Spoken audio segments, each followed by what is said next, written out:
Hello there. My name is Victoria Stasiuk, and I'm the project manager of the Wiki Wednesday project that has been funded by the Canada Council for the Arts and the Wikimedia Foundation. This series is co-produced by Victoria Stasiuk of VS Associates and Navino Evans of Historpedia. Navino Evans has been my technical advisor for Series 1 and Series 2 of this project. You're going to be listening to a partial recording of our webinar held on February 7th. For this webinar, I worked with a number of Indigenous resources and organizations to identify the content and approach for this session. After I review some of this material, we'll be joined by George Simard, Métis sculptor and president of the Métis Arts Association of Ontario, as well as Tracey-Mae Chambers, Métis installation artist.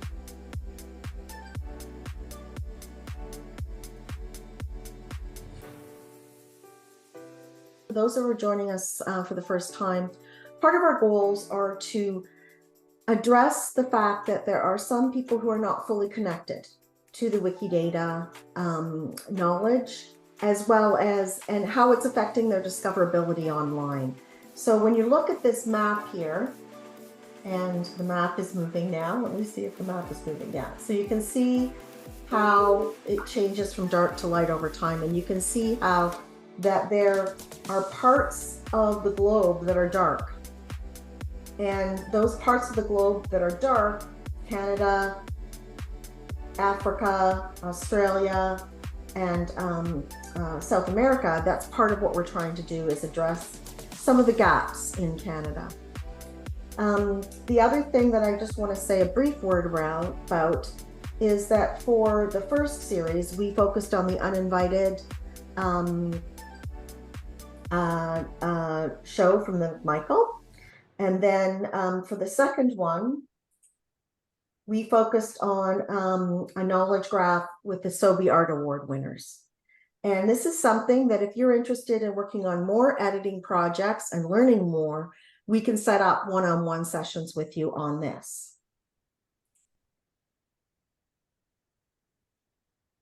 So this is the entire series. And Rhonda, can you put into the chat, please, so that everybody can see it, that you can access all of the presentations and the recordings, including this one, in a Google Drive that Rhonda's going to give you. Yep. The other thing, that there are these resources that you can access online that also help with discoverability. And in the breakout groups, we're going to talk a little bit more about this, Tracey-Mae and I. And the other point that's interesting is that our project initially focused on this mainstream part of the chart here. However, in these countries where Indigenous people and Indigenous artists are prevalent, there are a number of other protocols that we need to take into consideration. And we're just starting the journey with that. And we are hoping to continue our learning in that area. One of the things that Nav and I worked on was, how do they describe Métis in Wikidata? And what does that say about where we're going to go from here? So to people outside of Canada, they may not be aware that Métis are one of the people enshrined in our Constitution that have rights under Section 35, and that this was recently confirmed in a Supreme Court decision recently to give Métis people rights. One of the things that Nav has also worked on is that we've created this map of where there are currently notable Métis artists in Canada. And each one of these dots represents a male or a female person. And when you go over here, you can see that these are some of the more prevalent Métis artists in Canada that you may have heard of before. So I'm going to now go to the next slide. And George, I'm going to ask you to do a little test of your voice, and we can see if people can hear you. Okay. Hello, everyone. Hopefully you can hear me well. Yeah, I that's got great, some Trish. nods, George. Great. Sounds good. So carry on, George. You've got the floor. Okay, my name is George Simard. I'm a Chippewa Métis. I was born and raised in Thunder Bay, Ontario. My grandmother, Métis grandmother, is from Bruce Mines, Ontario. I was interested in art from an early age. I've been a oil painter, a watercolor painter. I've been a wood carver. I've been a soapstone carver, and last but not least, I'm a clay figurative sculptor. I've studied at the Toronto School of Art for 6 years with sculpture under Laurent Jacquot. I currently sculpt weekly at a sculpting studio in Acton, Ontario. And I am the president of Kooshkopayiw Métis Arts Council, who is affiliated with the Métis Nation of Ontario. This group was founded by myself and Jason Berg, who I'm sure most of you know, one of our accomplished Métis artists in our country, and his mother, Doris Flanagan. And his mother, Doris, brought us his name. The relevance of it was the awakening. It means the awakening. And that's what our Arts Council is all about, is awakening Métis artists within our community and beyond. We want to reach out to other Métis communities across Ontario and the country. And specifically, we are starting art crawls in every region of the province of Ontario. There's 9 of them. And we have 2 that are registered. One is May 5th in Dryden, Ontario. The next one is, the first one, sorry, is April 27th in Gravenhurst, Ontario at the Muskoka Discovery Center Gallery. We're very excited. And so the reason that Jason and I first brought this endeavor on is because there was no Arts Council in Métis Nation, Ontario. We found that very strange. And I've been pushing them for a couple of years for an Arts Council. And anyhow, the motivation is to have a profile and a staging board for Métis artists in our community to promote themselves, to exhibit their art, to grow as artists, to show them they belong to a greater community of Métis citizens and artists within that community. And we're very excited this is happening. And we have some very talented Métis artists on our council that are registered members of the Métis Nation Ontario. Tracey-Mae is one of them. Métis installation artist, very proud to have her on board and with her knowledge and her dedication. We're moving well. And we also have Jason Baird, and we also have Christy Cameron, who's from Atikokan, Ontario, who's an accomplished Métis visual artist. Our council is not, we're open to not only visual artists, but performing artists. We are trying to create a community of artists to enhance our culture within our community. And we're moving forward with it, and we're very excited. So, George, just so you know, on the screen right now, I have up the upcoming events that you've got, which are the Region 7, Gravenhurst in April, the event on the August 20th weekend, and then also you've got the event in May in Dryden. So I've put on the screen your phone number and your email for people. And I've also, if people want to reach out to us, we can put people in contact with you if they're interested in being a part of these shows. And I put on one of the slides here, just letting you know, I said carvers, drummers, visual artists, beading, fashion, sculpture, musicians. And I think you listed off some as well. So have we missed anybody? The performing arts, we're interested in opera singers, we're interested in Broadway play actors,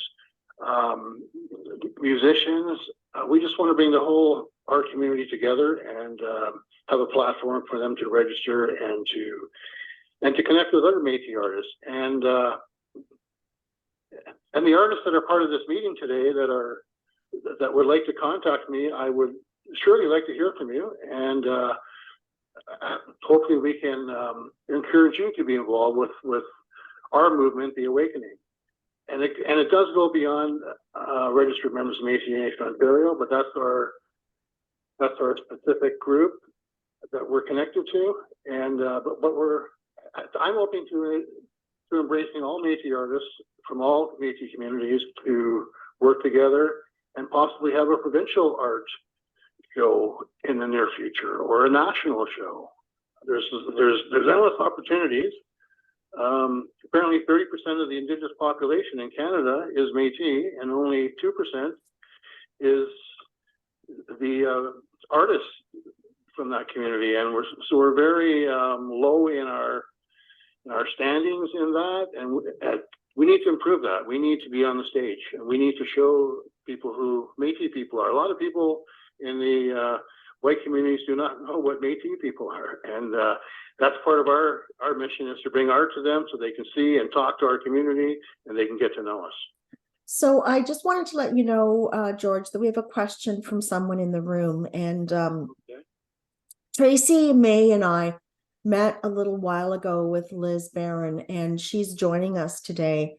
And one of the things that she's asking is, do you currently have funding that you can provide to Métis artists? And I know that your group is just starting to get organized.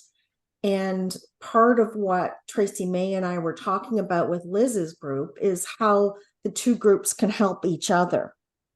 And what I'm going to say to Liz right now is we're a little bit behind schedule because we started late, and we do have some breakout groups. So perhaps this is another question that we can chat about further along, Liz, and how Liz's group can support yours and how we can get more support for Métis artists in Ontario. So Tracy, do you want to start? Certainly. Good morning, everyone, or afternoon, depending on where you are in Canada. Thank you for joining us. And thank you to Victoria for including me in this important project. I truly appreciate it. I did not grow up in my Métis community, but I've spent several years trying to learn and grow. And I want to express my appreciation to the new Métis Arts Council, and in particular to George, for helping me out with that. I really do appreciate it. As a Métis settler woman, I am also committed to addressing the lack of representation of female artists in general, and Indigenous female artists in particular. Raising the level of information about these artists on Wikipedia is a way to do that. So many of you are aware of the project that I've been working on, which is Hope and Healing Canada. I've been traveling Canada, installing this work at public spaces as an intervention of sorts, and starting conversations about decolonization. All the work is created with various different kinds of red yarn of different materials, since oftentimes women were historically relegated to the feminine art of needlework in various forms to express themselves. I felt that it was important to use this as a material to express myself because of my dismay over the discovery of unmarked graves in Kamloops. I use red because to me it's the most powerful color, and it evokes so many emotions differently in different people. But I also use purple to represent the relationship between Indigenous communities and the Crown, orange to represent the truth and reconciliation, and Every Child Matters. And since February 17th, 2023, I've used yellow for those we've lost. There is nowhere on earth where weaving is not used, and no people who have not used thread and yarn expressing that commonality. To me, it seems a non-confrontational way to talk about decolonization, which sometimes can be confrontational. So this first slide is from the Cambridge Gallery in Preston, Ontario. And I want to thank Carly Boileau for allowing me to install here. These circles to me represent families of interwoven individuals. As these weavings move across the country, as I add each one of those communities. For the most part, I consciously leave empty space or leave the weaving unfinished, since our stories are not finished, but also to communicate or to commemorate those empty spaces are left by people we love. I try to manipulate light and shadow in my work to illustrate our past and the future. So what you see on the background there on the wall, those to me represent those, again, those we've lost and those that are yet to come. So in this slide, I want to thank Carrie Lee Burchell from the Agricultural and Food Museum in Ottawa. As you can see, there are also weavings in this installation, as well as this crocheted net, sort of netting or webbing that you can see. I use that to represent that web that is colonization, that complicated web. It's also, it sort of ties these families together, this sense of complication. And I'm so glad that you let me use the whole ceiling, because it sort of adds a sense of warmth to what is essentially quite a cool looking space. And in slide number 3,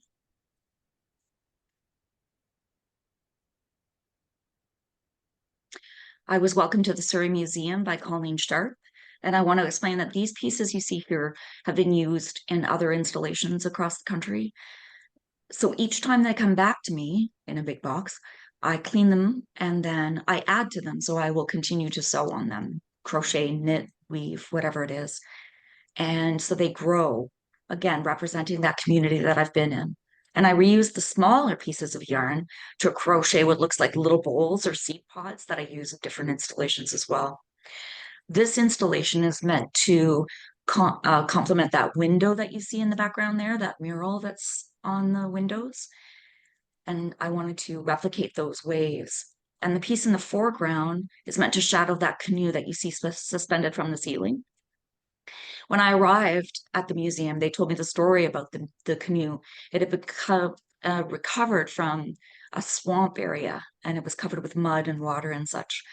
And it was pulled out, and I added that sweep of yarn underneath the installation part that's in the foreground to pay homage to that. So that's why there's that dripping of the red, as though, you know, as it had been lifted out, the water and mud would have dripped. And again, shadow still a part of that, the shadow of those who use that canoe, and the people that recovered it also used it for a while as well.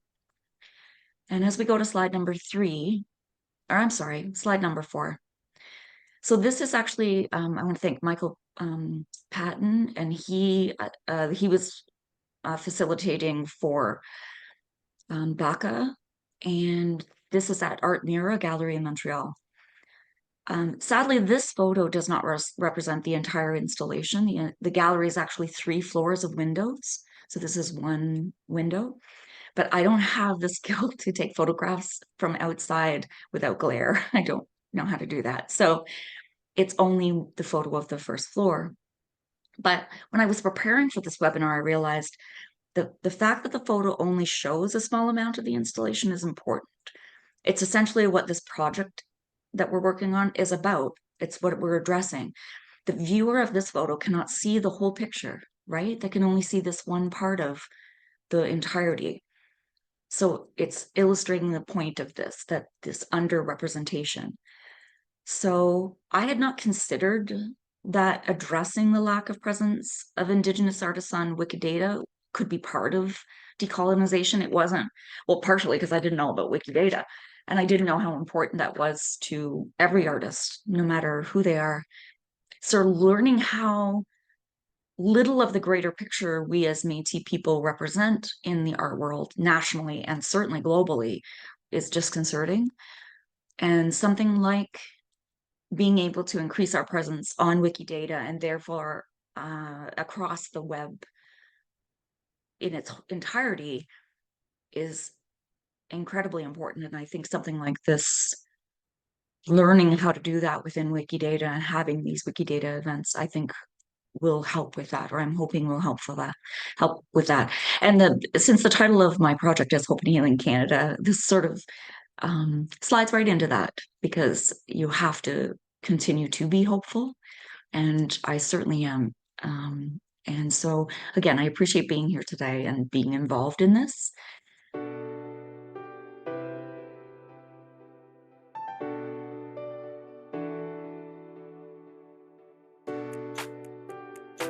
View the highlights of our final webinar in our second series that was held on February 7th. We were joined by our guest speakers, George Simard of the Métis Arts Council of Ontario and Tracey-Mae Chambers, Métis installation artist. This series has been supported by the Canada Council for the Arts and the Wikimedia Foundation.